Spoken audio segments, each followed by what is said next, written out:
They called it Dilmun, the land of the living, a place where sickness did not exist, where the gods met in purity, and where trade shaped the ancient world. But Dilmun was not a myth.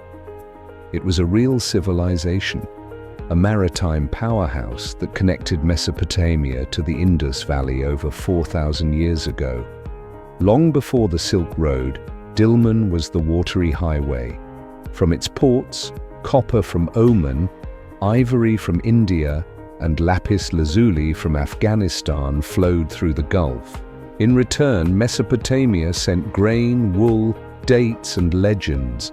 Clay tablets from Sumer speak of merchants bound for Dilmun, of temples built to Shamash, the sun god, and of kings who called themselves rulers by divine favor. Yet Dilmun was more than just trade. It was sacred. In Sumerian poetry, it is described as a paradise, a place where no one says, "I am sick," where the gods walk under pure skies, and where the flood hero Utnapishtim was said to have found immortality.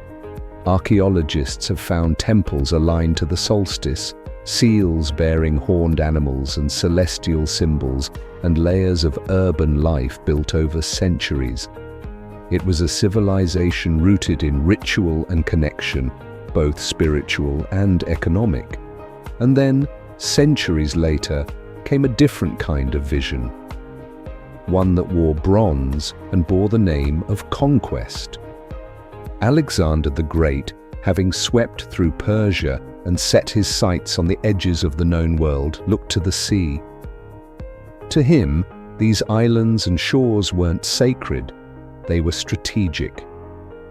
He renamed the land Icaros after the Greek island in the Aegean. It was both a tribute and a symbol.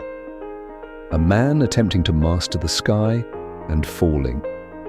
The Greeks built again, cities with grids, temples with columns, coins with Hellenistic script. Trade continued, but now under the watchful eye of Macedonian commanders. They brought wine, olive oil, amphorae, and mythologies of their own. But what's striking is how these civilizations layered upon each other. The sacred Dilmun sites weren't erased, they were repurposed. A sun temple might become a Greek shrine. A Sumerian seal might lie beneath a Hellenistic mosaic. Dilmun and Alexander. One spoke in hymns, the other in battle cries, but both left echoes in architecture, in artifacts, in the dust beneath our feet. They remind us that history is not linear. It spirals, and in some places it still whispers.